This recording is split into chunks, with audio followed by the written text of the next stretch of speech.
가치경제 이야기 채널에 오신 여러분 환영합니다. 가치경제 이야기는 자본주의를 대체하는 새로운 경제체계의 대안을 제시하고 있습니다. 시간이라는 가치가 화폐로 돌아가는 공정한 자유시장 경제를 채택하고 있습니다. 그것이 가치주의 경제입니다. 안녕하세요. 가치경제 이야기 박명준입니다. 오늘은 우리 근로자들이 제공하는 노동이 얼마나 가치가 있는지를 산정해 보고자 합니다. 가치경제 이야기 영상을 처음 접하시는 분들도 계실 텐데요. 가치 산정의 결과는 에너지 가치로 몇 와트시인지, 그리고 시간 가치와 정신 가치 합산이 환산된 시간 가치로 몇 시간인지 이렇게 나오게 됩니다. 지금의 자본주의에서의 돈으로는 가치가 표현되지 않습니다. 다시 말씀드리면 인간의 노동의 가치가 몇만 원이다 혹은 몇 달러다 이렇게는 표현되지 않습니다. 그 이유는 돈이 그 자체로 가치가 없기 때문에 표현을 할 수가 없는 것입니다.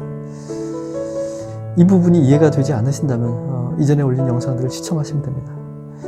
가치주의 경제에서의 화폐는 에너지 가치, 시간 가치, 정신 가치이며 이것은 시간 가치로 모두 환산해서 표현할 수 있습니다. 환산의 원리에 대해서도 이미 앞선 영상에서 말씀을 드렸습니다. 그리고 보통은 에너지 가치와 시간 가치로 나누어서 표현하게 됩니다. 오늘은 근로자들의 노동 가치를 에너지 가치와 시간 가치로 표현해 보고자 하는 것입니다. 처음 듣게 되는 이야기라서 아마 내용이 잘 와닿지 않을 수는 있어도 그 결과에 대해서는 관심이 있으실 것입니다. 먼저 가치주의 경제에서 사용하는 가격 모델에 대해서 한 번 더 언급을 해야 하는데요. 이전에 올린 영상들에서 가치주의 경제의 가격은 소비자 가치와 공급자 가치 그리고 사회적 가치 합산이라고 말씀드렸습니다. 여기서 공급자 가치는 공급자가 재화나 서비스를 제공하기 위해서 소모하게 되는 가치를 말하고, 소비자 가치는 소비자가 재화나 서비스를 통해서 얻게 되는 가치를 말하게 됩니다. 그리고 사회적 가치는 재화나 서비스가 공급되는 과정이나 그 이후에 발생하게 되는 사회적 자산의 증감을 말하게 됩니다. 이에 대한 내용들이 생소하시다면 앞서 올려놓은 영상들을 찾아보시면 됩니다. 여기서 공급자 가치와 소비자 가치라는 상반되는 개념이 가격에 모두 포함되는데요. 보통은 소비자 가치를 기본으로 하고 소비자 가치로 산정이 되지 않는 가치는 공급자 가치로 산정을 하게 됩니다. 사실 자본주의에서는 가격 모델이라는 것이 따로 없으며 그냥 공급자들이 재화나 서비스를 공급하는 과정에서 소모하는 총 비용의 이윤을 합산해서 가격을 매기게 되는데요. 이것이 가치주의 경제에서의 공급자 가치와 개념은 비슷합니다. 다만 가치주의 경제에서는 이윤을 더하지는 않습니다. 이윤을 더하지 않는 이유에 대해서도 이미 올린 영상들을 참조하시길 바랍니다. 노동의 가치를 산정하고자 할 때에는 이 노동이라는 가치가 공급자 가치의 경우인지 아니면 소비자 가치의 경우인지를 분별해야 합니다. 만약에 공급자 가치의 경우라면 공급자인 근로자가 자신이 소모하는 가치가 전부 얼마인지를 산정하는 것이 됩니다. 자신이 노동을 하면서 얼마나 에너지를 소모하고 얼마나 시간을 소모하며 얼마나 정신 가치를 소모하는지를 따져서 총 가치의 소모량을 산정하게 됩니다. 이와 다르게 소비자 가치를 제공하기 위해서 노동을 하는 경우라면 근로자 자신이 소모하는 가치와는 전혀 상관없이 소비자인 당사자가 근로자의 노동을 통해서 얻게 되는 가치가 얼마인지를 구하는 것입니다. 그것이 에너지 가치로는 얼마인지, 시간 가치로는 얼마인지, 그리고 정신 가치로는 얼마인지를 따져서 이것을 합산하게 됩니다.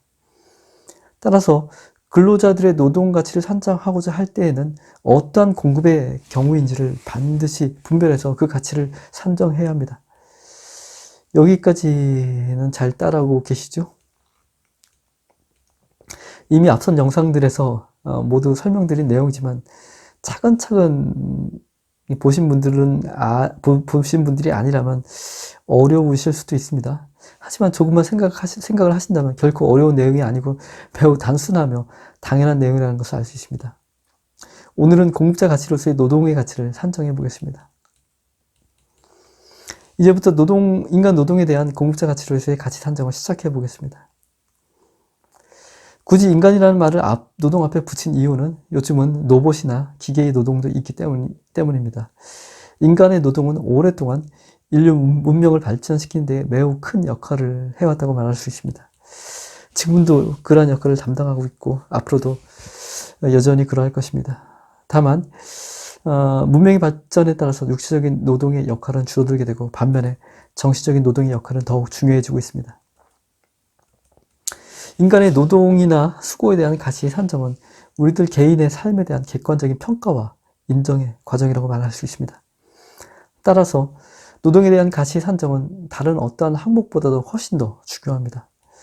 우리들이 일은 얼마짜리이며 나아가서는 우리들의 삶이 어떠한 가치를 지니고 있는지를 따져보는 것이기 때문입니다.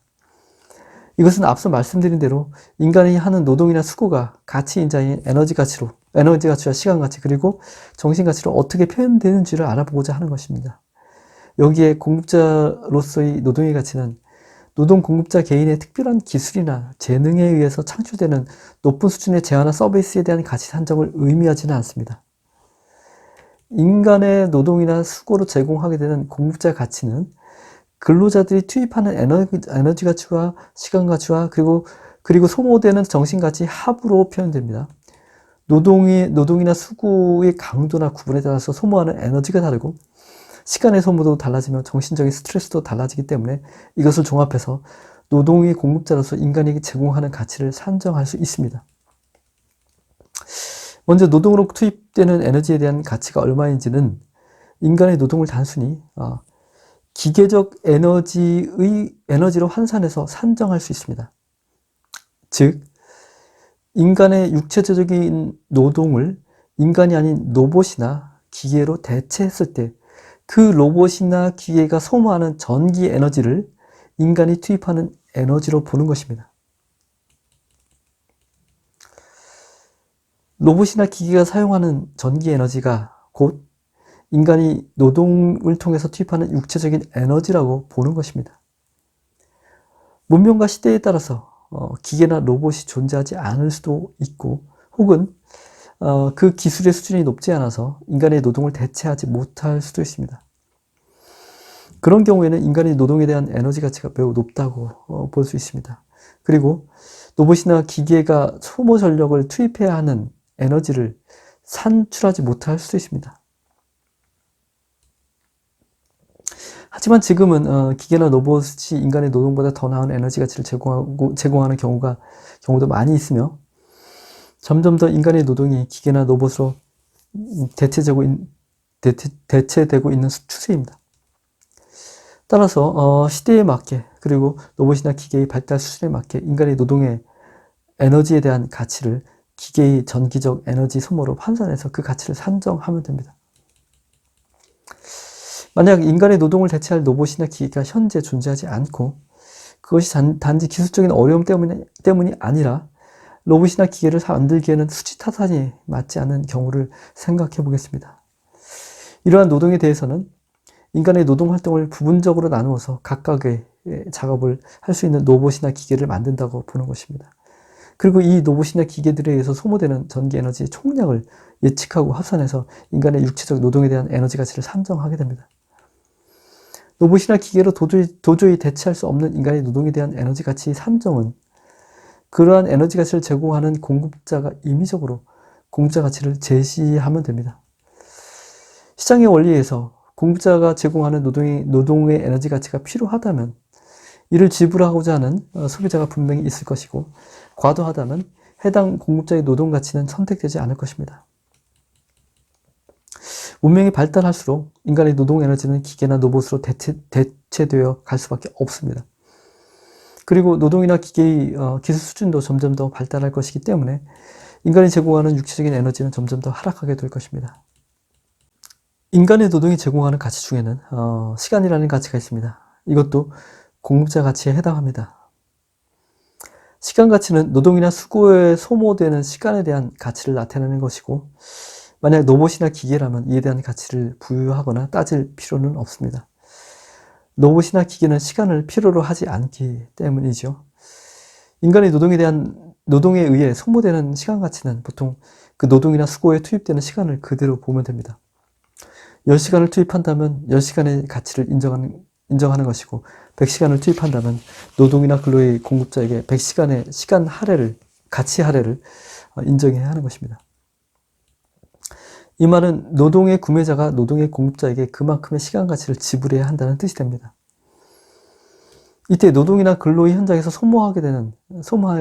소모해야 하는 모든 시간에 대해서 인정하게 되며 그 이유는 인생에서의 시간을 그 노동을 위해 사용하는 것으로 보기 때문입니다. 하지만 시간 가치는 단독으로 보기보다는 정신 가치와 함께 고려되어야 합니다. 정신 가치는 시간 가치 질에 해당하며 이것도 결국 시간으로 표현되기 때문입니다. 인간의 노동이나 수고에 대한 정신 가치 소모는 정신적인 스트레스에 의해서 인간이 누려야 할 행복이나 만족의 시간을 빼앗기는 개념으로 보게 됩니다. 즉 인간에게 주어지는 시간이라는 가치는 행복하지 못한 시간으로 채우게 될 때에 이에 대한 가치를 노동의 공급자에게 지불하도록 하는 것입니다. 먼저 공급자가 노동을 하지 않았으면 그 시간은 일반적으로 50%의 만족을 갖는 평범한 시간이라고 가정할 수 있습니다. 여기서 50%의 만족이란 만족하지도 불행하지도 않은 상태입니다. 즉 만족하거나 불행할 확률이 모두 50%인 것입니다. 아무것도 하지 않고 있기 때문이죠. 만약 노동으로 소모되는 시간을 100%의 불행이나 불만족으로 채우게 된다면 노동의 공급자는 인생에서 그 시간을 완전히 잃어버리는 것으로 보게 됩니다. 즉 2시간 동안 불행도 100%의 정신가치 소모를 통해 노동을 공급하면 노동가치 구매자는 노동가치 공급자에게 2시간의 시간 가치를 지불해야 된다는 뜻이 됩니다. 불행도 100%는 행복도 또는 만족도 0%와 동일하겠어요.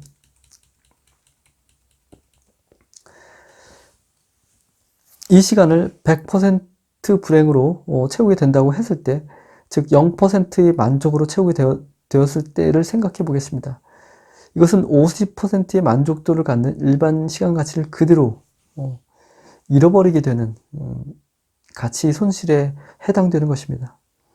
다시 설명드리면 2시간의 노동을 투입했는데 그 시간 동안 근로자 개인이 불행도 100%라고 느낀다면 이것은 만족도 0%에 해당하고 노동의 공급자는 투입한 2시간을 인생에서 완전히 잃어버리는 결과라서 2시간의 손실을 당하는 가치와 동일하다고 산정을 하게 됩니다.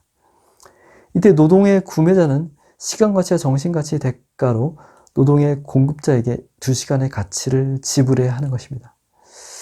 동일한 조건에서 만약에 불만족도가 70%라면 어떻게 될까요? 이것은 만족도로 보면 30%에 해당합니다. 50%의 만족도를 갖는 일반적인 시간 가치에서 만족도가 30%가 되었으니 20%의 시간 가치 손실이 발생하는 것입니다. 그러면 2시간의 20%인 24분의 시간 가치를 노동의 구매자는 노동의 공급자에게 지불해야 하는 것입니다. 만약에 노동의 공급자가 노동의 투입 시간 동안에 정신적 스트레스가 아닌 정신적 만족을 누린다면 어떻게 될까요? 예를 들어서 2시간 동안에 노동을 공급하면서 70%의 정신적인 만족을 누린다면 어떻게 가치를 산정하고 노동의 공급자와 구매자 간 가치 거래를 해야 할까요? 노동의 구매자가 노동의 공급자에게 노동 제공을 하는 데 필요한 제반 편의 사항들을 살펴준다면 노동 공급자의 정신적인 스트레스는 줄어들고 만족도는 당연히 올라갈 것입니다. 그렇다고 해서 노동을 제공하는 입장에서 해당 노동을 통해서 정신적인 만족을 얻는다고 해서 오히려 노동의 구매자에게 시간 가치마저 제공하는 것은 합리적인 가치 거래라고 볼 수는 없습니다. 따라서 노동의 공급자가 노동을 통해 정신적인 스트레스가 아닌 정신적인 만족을 얻는다고 해도 그 만족의 상한치를 50%라고 보아야 할 것입니다. 즉, 이 값은 아무런 활동이 없는 일반 시간의 가치에 해당하기에 노동의 구매자가 노동의 공급자에게 시간 가치에 대한 지불을 전혀 할 필요가 없다는 뜻이 됩니다. 공급자의 정신 가치에서 스트레스로 인한 불행도는 공급자가 스스로 평가해서 제시하게 됩니다. 물론 불행도 평가에 대한 정해진 일반 기준에 준해서 제시해야 합니다. 즉 노동의 구매자가 필요한 노동이나 수고에 대한 정의를 내리고 이 노동을 제공할 공급자를 구하고자 가치거래 시장에 공지를 하면 이 노동 가치를 제공하기를 원하는 노동의 공급자들이 지원을 하게 됩니다. 그리고 구매자와 공급자 간에 계약을 하게 되는 과정을 거치게 됩니다. 노동을 공급하려면 지원자가 제시하는 불행도가 높으면 구매자가 지불해야 하는 가치가 높아지기 때문에 구매자에게 선택받을 가능성이 낮아질 수 있습니다. 따라서 수요 공급의 법칙에 의한 적절한 수준에서의 불행도의 적정치가 결정이 될 것입니다. 누구나 기피하는 일이라면 공급자는 불행도를 높임으로써 이를 보상받을 수 있습니다. 반대로 스트레스를 받지 않는 일이라면 노동의 가치 공급을 통해서 받을 수 있는 가치의 보상이 적게 되겠죠. 물론 노동가치 제공 이후에 불행도에 대한 노동가치 공급자의 결과 제시와 노동가치 달성에 대한 구매자의 평가가 병행되어야 노동가치 공급자와 구매자 간 사이에 거래가 마무리될 수 있습니다. 즉 노동가치 공급자는 일이 마무리된 이후에 실제로 노동의 공급 시에 받았던 불행도를 제시하게 됩니다. 물론 일방적인 제시가 아니라 미리 정해진 일반 기준에 의해서 준해서 제시하는 것입니다. 이것이 실제로 가치 산정에 쓰이게 됩니다. 그리고 노동가치 서비스의 구매자도 일이 마무리된 시점에 공급된 노동가치에 대해서 평가하게 됩니다. 물론 정해진 일반 기준에 근거해서 평가하는 것이죠. 이 평가에 따라서 공급자의 가치로 산정된 가치 중에서 인정되는 비율이 결정이 됩니다. 노동가치 공급자와 구매자 간 이견이 있을 때에는 정부와 관련 부분에서 이를 중지하게 됩니다. 불행도의 사전과 사후의 값의 차이는 노동가치 공급자의 공급 이력에 남게 되며 향후 다른 구매자들에게 정보로 제공되어 참조가 됩니다. 노동가치 달성 평가에 대한 구매자의 평가도 그 이력이 남게 되어서 다른 노동가치 공급자들이 이를 참조해서 향후에 노동가치를 공급하고자 할 때 구매자의 평가 이력을 고려하게 됩니다. 정신가치 소모에서 지식에 대한 정신가치 소모는 공급자 가치로 산정하지 않고 소비자 가치나 혹은 사회적 가치로 산정하게 됩니다. 지식을 사용한다고 공급자에게 소모되는 가치는 없을 뿐만 아니라 소비자에게는 가치가 발생하기 때문이죠. 오늘은 인간 노동의 가치에 대해서 살펴보았는데요. 공급자 가치로서의 노동의 공급 가치만을 알아보았습니다. 그 중에서도 위험이 없고 단순한 노동에만 해당이 되는 내용입니다. 노동의 구매자 입장이라면 인간의 노동은 에너지 가치 말고도 시간 가치나 정신 가치를 보상해야 합니다. 따라서 아직은 기계나 로봇이 담당하지 못하는 인간의 노동 영역이 많이 있지만 이러한 일들이 로봇이나 기계로 대체되는 것은 피할 수 없는 흐름일 것입니다. 따라서 공급자 가치로서의 인간의 노동보다는 소비자 가치로서의 인간 노동의 가치를 산정하는 일이 미래에는 훨씬 더 많아지게 될 것입니다. 소비자 가치로서 인간 노동의 가치를 산정하는 것은 오늘 말씀드린 내용과는 전혀 다른 이야기가 됩니다. 굳이 인간의 노동의 가치라고 말할 이유도 없습니다. 그냥 소비자가 얻는 가치를 산정하면 됩니다. 이에 대해서도 나중에 설명드리겠습니다. 다음 영상에서는 인간 노동에서 위험도가 있는 경우에 대해서 그 가치를 어떠한 관점으로 바라보아야 하는지를 알아볼 것입니다. 오늘은 여기까지입니다. 다음 영상에서 뵙겠습니다. 감사합니다.